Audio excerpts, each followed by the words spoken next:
tunggu sampai kita benar-benar siap ya. Oke.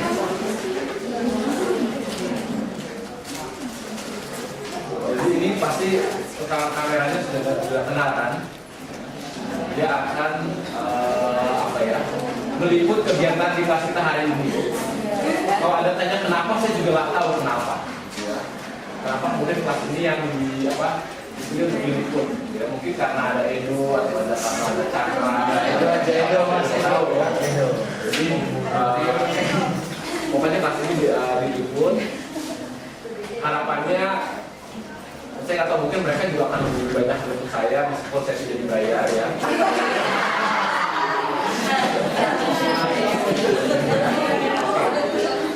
Jadi kuliah hari ini adalah kuliah etika kita yang terakhir, ya kan? Kelas etika yang terakhir, kuliah, ya.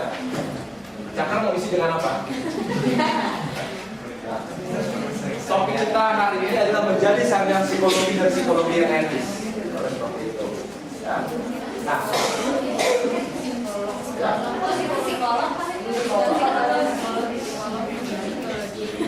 Psikologi yang etis, mungkin maksudnya ilmu psikologi yang etis. Oke, sampai saat ini apa yang Anda pahami mengenai etika, lalu kemudian apa manfaatnya untuk Anda nanti? Mungkin awal-awal Anda menjawab oh iya supaya kita tidak salah langkah dan sebagainya. Nah, sekarang saya mau di akhir kuliah terakhir ini, di kuliah terakhir ini saya ingin mendapat jawaban yang lebih konkret. Ini yang bajunya seragam semua ini kenapa? Sekolah. Ya.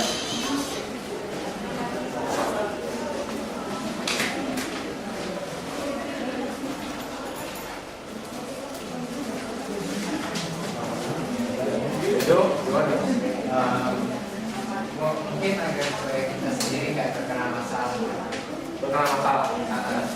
Masalah apa yang dipikirkan? Misalnya kan kalau misalnya psikologi walaupun tidak boleh memberikan terapi dan intervensi, tapi boleh melakukan konseling.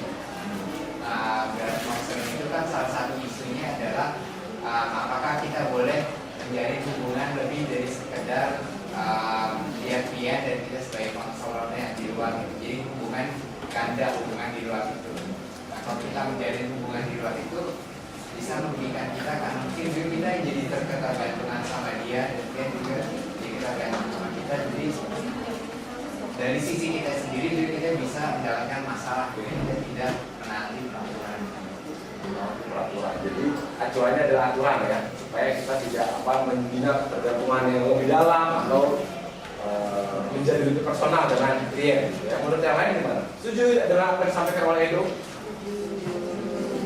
Bahwa Anda bisa saja yang kayak ya, bahwa Anda bisa saja kemudian melakukan konseling itu sebagai sarjana psikologi dan nanti kaitannya dengan bagaimana membina tapi kemudian bagaimana membangun hubungan dan mempertahankan hubungan dengan klien. Setuju seperti itu? Kalau di kode etik HIMSI masih ingat nggak apa? Apa yang membedakan kode etik HIMSI mengatur tentang apa?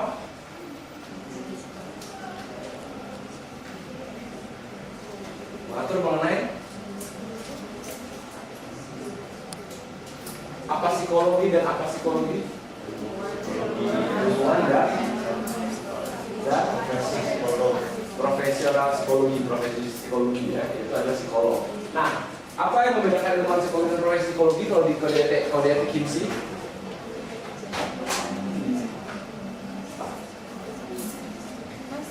Ya? Kalau nggak salah ingat, kalau yang ilmuwan psikologi S1-nya bisa berasal dari selain jurusan psikologi, asal S2 dan S3-nya psikologi. Kalau psikolog S1-nya harus dari jurusan psikologi dan melanjutkan ke bidang melanjutkan pendidikan profesi. Pokoknya profesi psikolog ya. Oke, tapi tadi yang Edo sampaikan setuju bahwa konseling ya Anda nanti kemudian lulus bisa melakukan konseling.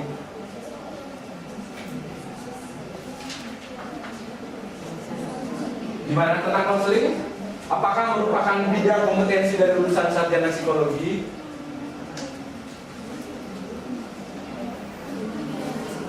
dari seorang sarjana psikologi lulusan program sarjana psikologi?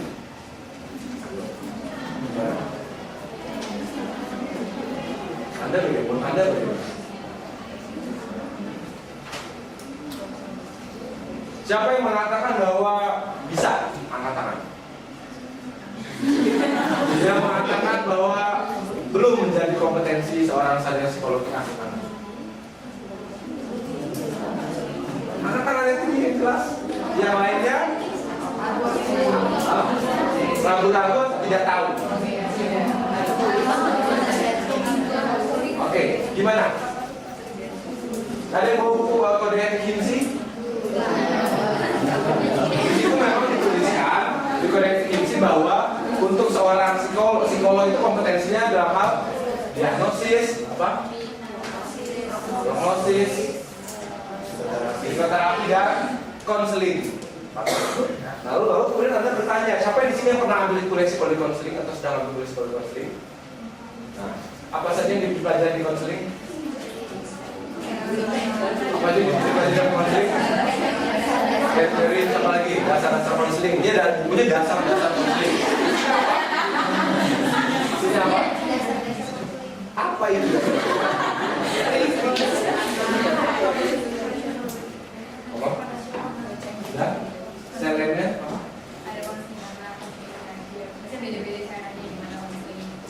Ya. Untuk melakukan konseling Anda dituntut memiliki keterampilan tertentu atau tidak? Apa keterampilannya? Mendengar aktif, apalagi empati, bisa apalagi assertiveness, ya apalagi observasi, ya kan? Nah itu sebenarnya bahwa itu kan bisa dikatakan semacam micro skills, ya, yang Anda bisa pakai. Mendengar aktif nanti kemudian ketika Anda tertarik menjadi kerja di apa? Kerja di rumah sakit atau kerja di panti, pasti dari mau kerja di panti. Di panti mendampingi atau misalnya di tentang panti rehabilitasi narkoba, cowoknya ganteng-ganteng gitu kan. Ini memfasilitasi sebuah sesi dukungan kelompok, itu bisa ya. Dalam sesi itu ada apa? Ada mendengar aktif, ada observasi, gitu ya. Oke, tapi kemudian kalau itu ya, jadi akan Anda aplikasikan di micro skills dari konseling itu, mendengar aktif, observasi, bagaimana mendemonstrasikan empati. Ya.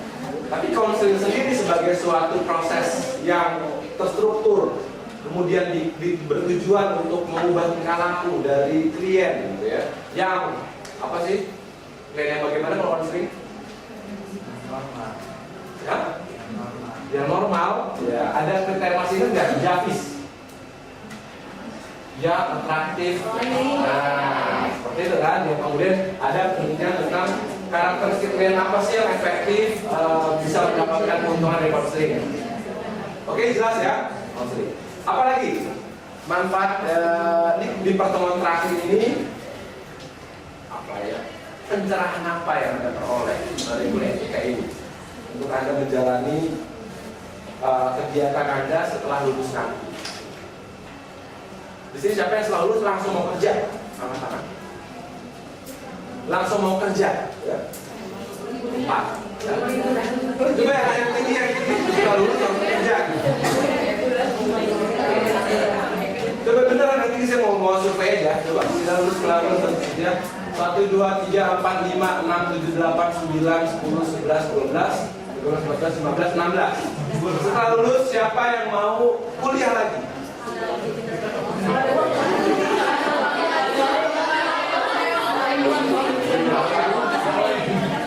10, 11, 16 sama 11, 27. Yang lainnya apa?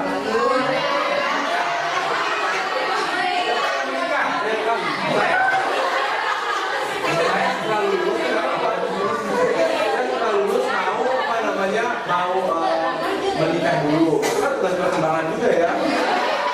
Siapa yang mau menikah dulu? Ada mau menikah? Atau saya mau tiga-tiganya mas, kuliah lagi sambil kerja sama nikah. Oke, ya. Boleh saya minta ada yang punya tisu banyak kasih ke saya saya lagi kurang sehat jadi sering kali terus.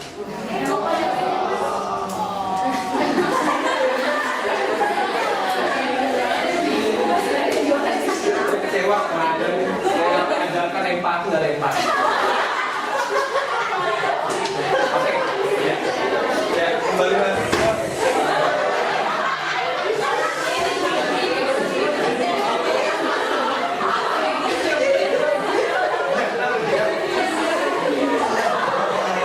Raymond bagian ini dikat ya.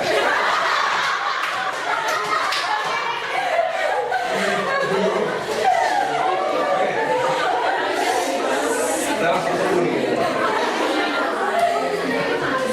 Ya. Ya, lanjut lagi. Oke, udah. Oke, saya masih mau dengar lagi 2 orang lagi. Apa yang kemudian Anda dapatkan dari mata kuliah etika ini? Secara lebih praktis. Gia jawab. Ya. Oh, Gia? Apa ya mas? Apa manfaat, apa yang bisa Anda aplikasikan dari mata kuliah ini? Nah ini sih walaupun kelihatannya abstrak, tapi justru yang paling saya pahami dari etika ini untuk memutuskan mana yang etika atau tidak itu terlihat dari beberapa sudut pandang gitu. Jadi dalam profesi pun walaupun sudah ada saya kitab etik fungsi itu pun harus dilihat kontekstualnya juga seperti apa, kayak misalnya teori etika deontologi atau kayak gimana, walaupun itu dasarnya tapi kemudian bisa diaplikasikan dan dikembangkan dalam kehidupan itu. Soalnya kan masalah-masalah yang nanti akan kita hadapi baik sebagai sarjana psikologi ataupun psikolog profesional itu masalahnya kontekstual dan berbeda, nggak bisa satu dijelasin satu-satu. Jadi itu jadi dasar buat kita untuk menentukan etika ataupun tidak etis walaupun sudah ada panduannya. Jadi ada dari berbagai sudut pandang harus dilihat dan dasarnya dari panduan, apalagi dasar-dasarnya? Pengetahuan tentang etika itu sendiri. Ya, pengetahuan etika, teori-teori tentang etika secara umum atau apa lagi? Norma hukum dan masyarakat, kalau apalagi sebagai ilmuwan yang Anda harus perhatikan adalah kaidah ilmiah juga kan, harus diperhatikan. Oke? Nah, sekarang kita lihat. Ini saya pikir sudah dikemukakan berulang-ulang kali oleh saya ya, bahwa dalam kerja psikologi banyak berhadapan dengan masalah-masalah etis, pertanyaan dan dilema etis. Ya, karena apa? Banyak berhadapan dengan masalah-masalah etis. Ya, karena berhubungan dengan manusia. Kalau berhubungan dengan bukan manusia itu tidak ada isu etisnya. Gitu. Oke. Nah, artinya kita ada yang mengatakan begini. Kalian tuh psikolog tuh malaikat katanya. Anda melihat ada lingkaran di kepala saya? Apa maksudnya? Jadi kemudian dikatakan gini, maksudnya iya kan kalian tuh seperti Tuhan kecil. Wah, saya lihat juga ya. Ngeri juga ya. Kenapa? Karena kemudian putusan Anda kan mempengaruhi hidup seseorang. Anda katakan bahwa dia bisa tidak diterima, tidak memiliki melalui tes potensi akademis, melalui wawancara, dilihat bahwa dia tidak akan berhasil nih mengikuti kuliah profesi. Lalu kemudian padahal dia orang tuanya, neneknya, nenek moyangku seorang psikolog lah. Misalnya seorang psikolog, jadi kemudian dia ingin supaya dia pun juga jadi psikolog, kan? Tapi ternyata dari hasilnya tidak bisa, sehingga wah keluarganya geger, dianya juga shock dan lain sebagainya. Ya, nah artinya kita lihat bahwa keputusan-keputusan yang sering kali diambil oleh psikologi dan psikologi sangat mempengaruhi, ya, seseorang. Meski kita berada penyakit klien atau memakai jasanya, psikolog bisa saja menghasilkan putusan yang merugikan klien jika tidak sungguh-sungguh menimbang secara cermat putusannya. Bisa lihat dari kasih contoh? Maksudnya sih tidak untuk menyakiti, tapi kemudian yang kita lakukan malah merugikan. Contohnya apa?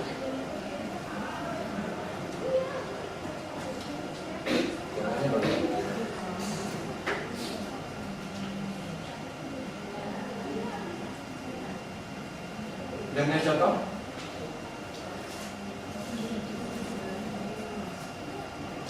Ya, apa nih?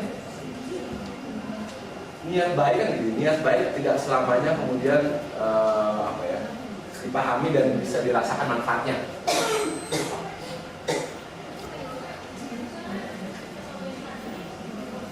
Yes.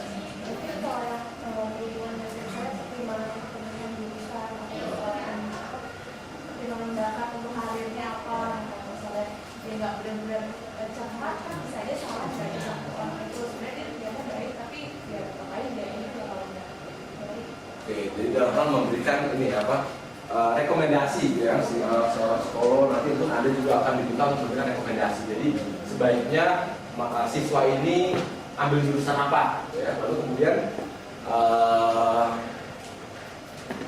kemudian Anda menjalankan suatu pilihan, tapi kemudian dia ada dampak, ada implikasinya yang menunjukkan untuk apa ya? Misal tes bakat, tes bakat gitu. Hasilnya mungkin sebenarnya ada kayak aspek-aspek yang nggak terlalu detail, nggak dicermati. Jadi yang harusnya dia sebenarnya lebih cocok atau minatnya itu bisa dokter, karena kita bakatnya di teknik gitu. Terus dia dikasih tahunya padahal walaupun dia minatnya dokter, dari sini juga bisa. Nah dia bilang di teknik aja, gitu. Terus dia dengerin karena dia menganggap hasil tes itu akurat, jadi dia ngikutin. Nah ketika ngikutin ternyata nggak bisa nih, padahal juga harusnya nggak di situ. Artinya kemudian si kliennya itu betul-betul mengikuti apa yang disarankan, tapi ternyata malah tidak sesuai, gitu ya. Mungkin dalam hal ini tidak secara formal, dalam arti dia psikolognya hanya mengandalkan dari satu alat tes saja, tidak melakukan wawancara, tidak bertanya tentang bagaimana prestasi-prestasi atau capaian-capaian sebelumnya waktu di SMA, ya, hanya mengandalkan saja pada alat tes POM. Nah ini jadi masalah. Oke, apa lagi?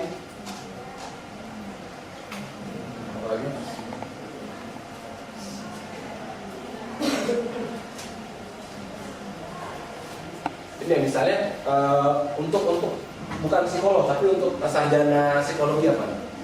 Menyakiti klien atau menyakiti apa sih bisa kita ganti kalau dalam penelitian, menyakiti responden Anda atau subjek Anda, atau yang mau kerja di sekolah menyakiti siswa Anda. Tadi katakan sebagaimana dalam bidang riset kira-kira Edo udah bilang apa tadi mau ngangkat bidang pelatihan gimana? Oke, silakan. Pelatihan. Jadi gini, di salah satu universitas X itu dalam pelatihan itu tidak diajarkan seperti apa yang kita diajarkan untuk merubah perilaku.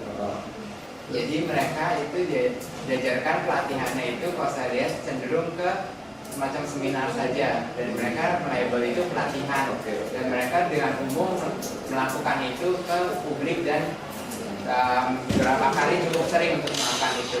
Nah itu kan dia tidak berniat untuk menyakiti klien atau pemakai jasanya, karena dia melakukan pelatihan setahun mereka, apa yang mereka ajarkan, apa yang mereka diajarkan, tapi merugikan klien karena nggak mendapatkan esensi dari pelatihan itu sendiri. Seperti itu ya, bahwa sehingga kemudian pemahaman kan yang namanya seminar satu arah tuh pelatihan, gitu kan? Dan itu kemudian bisa aja ada yang namanya istilahnya dari mulut ke mulut gitu ya. Wah, ikut pelatihan itu apa isinya? Wah, ya isinya ya seminar, ceramah, kegiatan-kegiatan yang sifatnya tidak apa? Kalau di pelatihan tidak empowering, ya kan? Kalau pelatihan itu kan konsepnya pemberdayaan. Ya.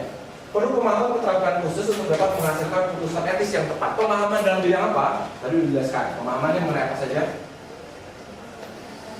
Kode etik, aturan hukum, mengenai hukum juga perlu diketahui ya. Jadi kalau misalnya Anda bekerja di bidang industri, pahami, baca undang-undang ketenagakerjaan. Ya. Kerja di rumah sakit juga baca nih, bagaimana undang-undang rumah sakit, gitu kan? Kerja di siapa di sini yang siapa yang mau jadi polisi di sini? Mau jadi polisi? Ayo nggak jadi polisi atau jadi apa namanya? Kerja di Densos, kerja jadi PNS. Ayo, ini apa memang lulusan S1 psikologi UI jarang yang mau apa? Itu lagi bisa ada jenjang yang kemudian lulusan sarjana, kemudian ijazah sarjana ada masuk pada masuk API dan sebagainya. Nah itu juga harus dipahami tentang KUHP, Anda baca kalau misalnya mau berhubungan dengan psikologi dan hukum. Ya. Keterampilannya apa? Keterampilan khusus apa? Yang menghasilkan putusan etis yang tepat. Menurut Anda keterampilan apa yang dibutuhkan untuk menghasilkan keputusan etis yang tepat? Keterampilan apa? Analisis yang kayak gimana? Analisis. Ya maksudnya dia harus bisa mulai dari segala sudut pandang, kemudian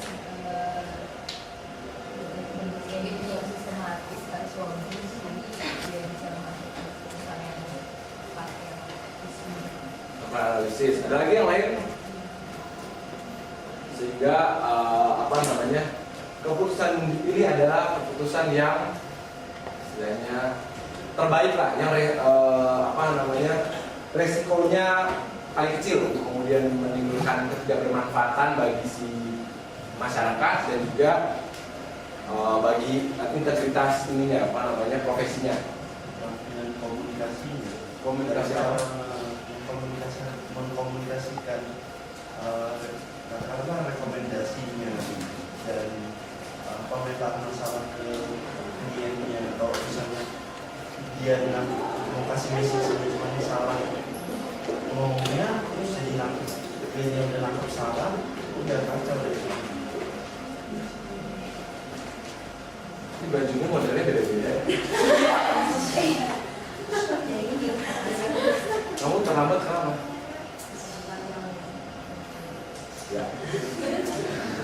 Ini karena itu apa? Ya oke, kembali ke Cakra ya. Yang Cakra sampaikan bagaimana keterampilan komunikasi kaitannya menyampaikan hasil gitu Cakra ya, menyampaikan suatu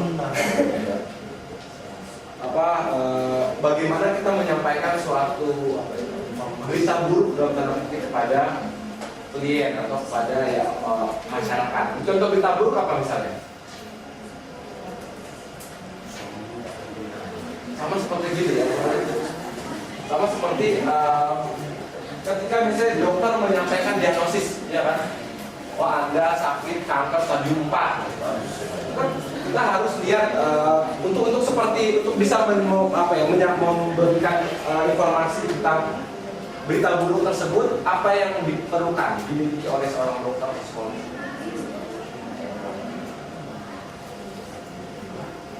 Empati gitu ya. Nanti kita melihat juga kesiapan dari si klien. Kita lihat ketika ini disampaikan konsekuensi kemudian apa yang di belakangnya gitu, ya, hal seperti itu. Oke. Nah, ini ada satu keterampilan yang selalu dikatakan manajemen risiko. Jadi intinya setiap keputusan pilihan apapun yang diambil pasti berisiko, ada risikonya seperti itu. Dari risiko tak terhindarkan sehingga kemudian dikatakan manajemen. Kenapa bukan menghilangkan risiko? Karena kemudian yaitu sesuatu yang tidak bisa dilepaskan lah gitu ya. Nah, manajemen risiko boleh digunakan pendekatan untuk menangani masalah-masalah etis. Seperti apa? Menghadapi potensi-potensi bahaya dalam praktek profesional di kehidupan modern. Kira-kira potensi-potensi bahayanya apa? Potensi-potensi bahaya apa? Ya? Potensi bahaya dalam praktek profesional di kehidupan modern apa? Apakah Anda pernah berada dalam kondisi bahaya? Sering? Apa ya? Bilang sering. Sering.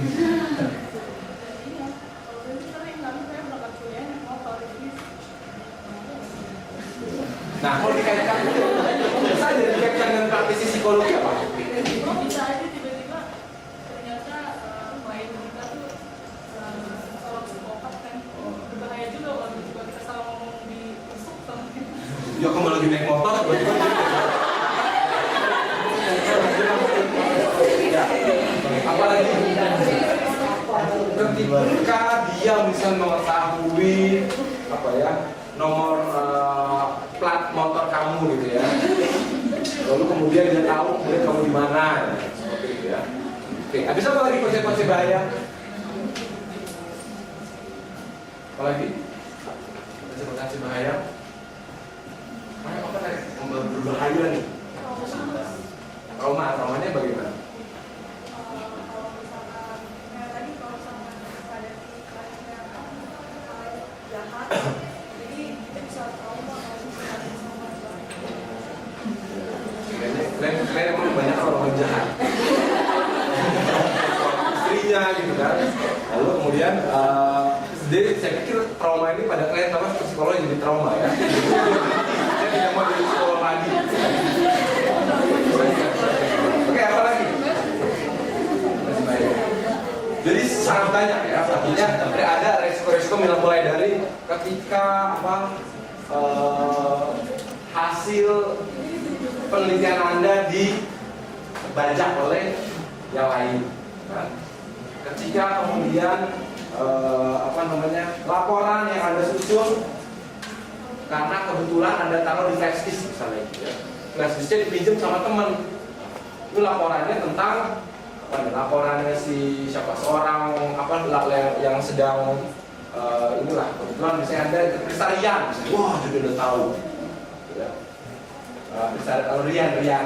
Kemudian Anda baca ternyata dari hasil tes dan sebagainya seperti itu. Lalu Anda komunikasikan, ada teman Anda tanpa Anda ketahui, komunikasikan ke media massa. Ya. Kunci manajemen resiko yang efektif berpegang teguh pada hukum relevan, kebijakan, standar profesional dan kode etik. Ya. Ini udah jelas. Ya. Standar profesional apa? Standar profesional. Standar profesional apa? Ada yang jadi gini, misalnya kalau dalam penanganan klien ada namanya SOP. Ya. Misalnya kalau misalnya Anda memeriksa untuk kaitannya Anda akan buat surat keluar pada instansi mengenai pelaku atau korban itu minimal 3 kali pertemuan. Pertemuannya harus ada tes proaktif tertentu misalnya. Itu kalau psikolog, kalau bukan ini apa gimana? Dalam hal analisa jabatan, misalnya gitu kan? Anda S1 bisa melakukan analisa jabatan atau tidak? Bisa. Analisa jabatan ada kan? Ada standar profesionalnya kan? Oke. Menjadi praktisi psikologi yang baik, menjamin pelayanan yang terbaik pada pelanggan dan mengembangkan karir persoalan. Jadi kalau kita lihat di sini apa? Ini punya apa ya? Istilahnya apa sih namanya kalau ada istilahnya pisau bermata dua ya? Seperti itulah. Jadi tapi itu kan untuk yang agresif ya. Ini dalam arti adalah bahwa praktisi psikologi yang baik dia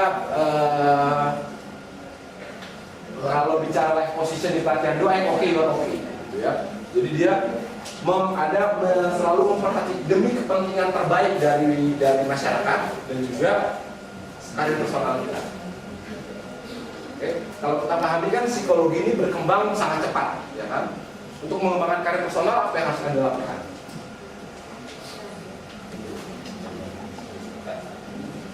Mendapat insight. Tadi kamu bilang begitu.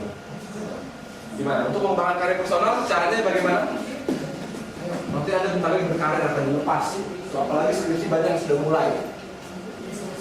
Sudah selesai malahan, luar biasa. Gimana? Mengembangkan karir personal, apa yang harus bisa Anda lakukan? Mengembangkan karir personal? Harus bisa, kalau misalnya sih harus bisa komit terhadap tiap tugas yang dia selesaikan sih. Orang tahu sendiri kalau misalnya dia dikasih tugas kecil pun dia benar-benar usahakan, dia benar-benar fokus total di sana. Orang bisa nilai dia kalau ini emang benar-benar profesional psikologi yang bisa diandalkan. Dan komit, gitu ya. Ya, tiap-tiap tugasnya dia Komit pada tugas atau pada bidang yang dia tekuni itu kita bisa lihat dari apa perilaku yang dilakukan. Anda mengatakan bahwa dia komit di semua bidang. Ya tahu mungkin kalau orang awam yang lihat itu mungkin lebih kayak ngerasain dari maksudnya, lebih kayak melihat secara konkret jadinya. Kalau misalnya orang lain yang lihat, Ya oke, jadi tapi buat diri sendiri karirnya berkembang bagaimana? ya justru karena itu kan jadinya orang-orang percaya ke dia kan, apapun yang mungkin orang lain ada masalah bawanya ke dia. Oke, apa lagi? Pengembangan karir personal.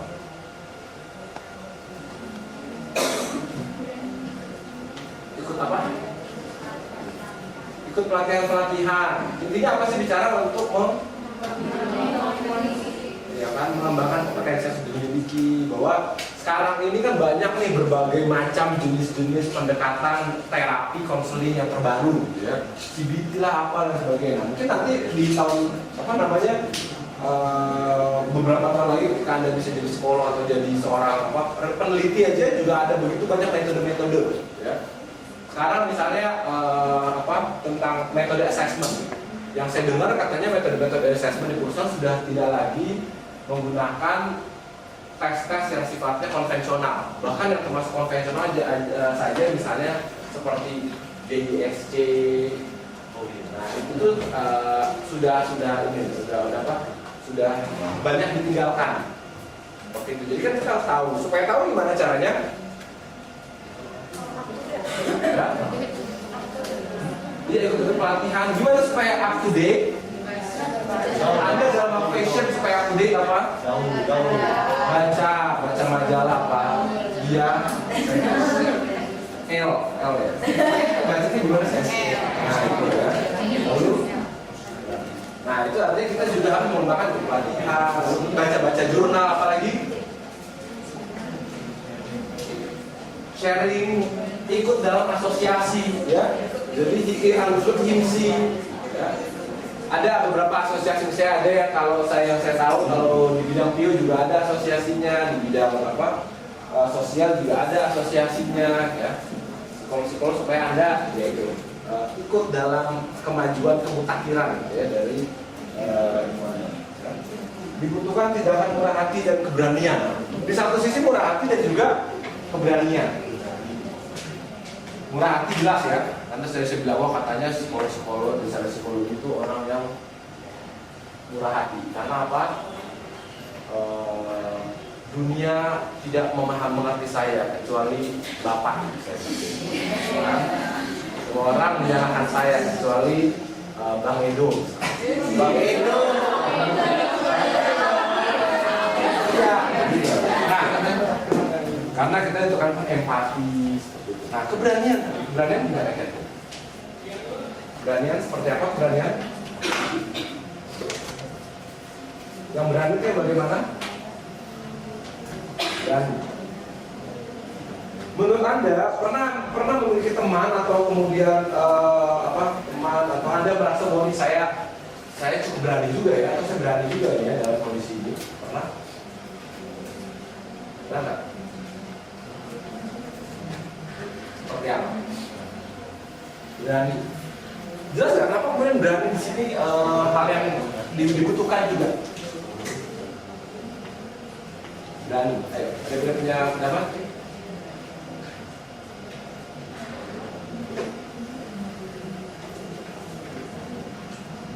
Berani.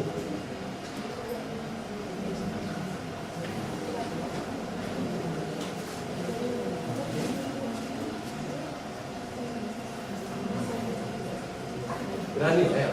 Berani apa? Mungkin kalau saya mikirnya, karena kan psikolog mengambil keputusan-keputusan yang maksudnya mempengaruhi hidup orang lain. Ketika maksudnya orang membutuhkan pertolongan pun, maksudnya kita butuh keberanian untuk mengambil tindakan segera gitu, apa yang harus dilakukan, atau istilahnya untuk mengambil keputusan pun pasti butuh keberanian. Keberanian mengambil keputusan, ya. Keberanian lalu kemudian apa yang dihadapi sehingga berani ini relevan gitu. Leo. Ya ada maksudnya masalah sih selain itu sendiri, kita lihat bahwa dia punya masalah ini, tapi apakah kita berani untuk mengambil tindakan yang satu atau yang satunya lagi seperti itu. Contoh konkret kalian pernah dengar namanya ini ya? Desensitisasi sistematis ya? Apa desensitisasi sistematis? Ya, ada gimana ada yang masih ingat desensitisasi sistematis? Ya. Apa desensitisasi sistematis?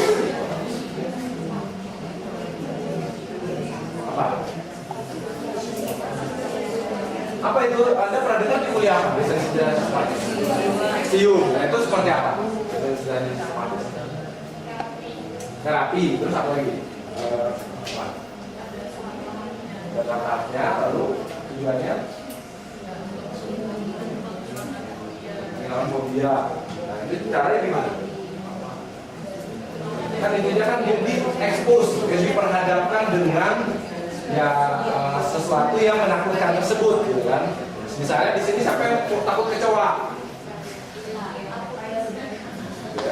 Lalu kemudian ada dari desensitasi sistematis itu pertama diajar tentang relaksasi, lalu kemudian ada juga diajarkan tentang si kecoa itu, ada skala hierarki ketakutannya, lalu dihadapkan.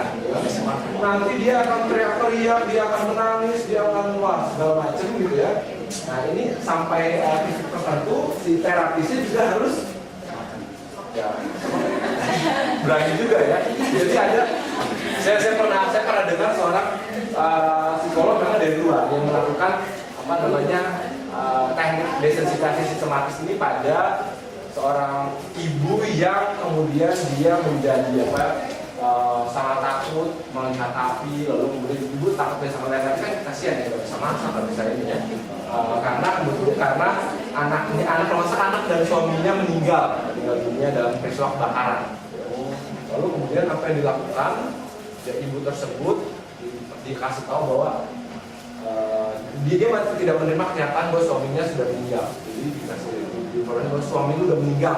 Ditekankan seperti oleh psikolog. Tega gitu, mungkin tega sekali gitu kan.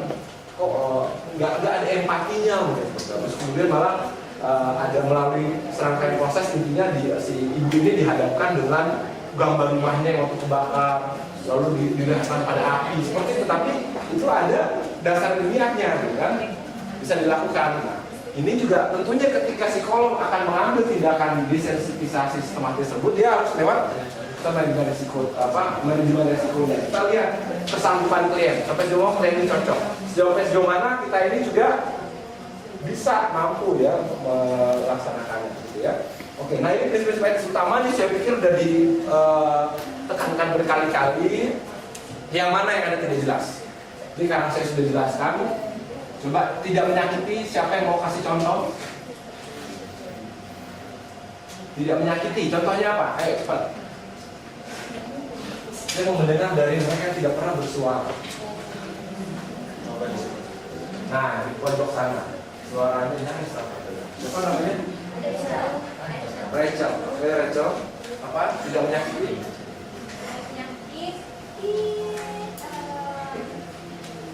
Bisa nggak menyakiti fisik dan menyakiti hati gitu.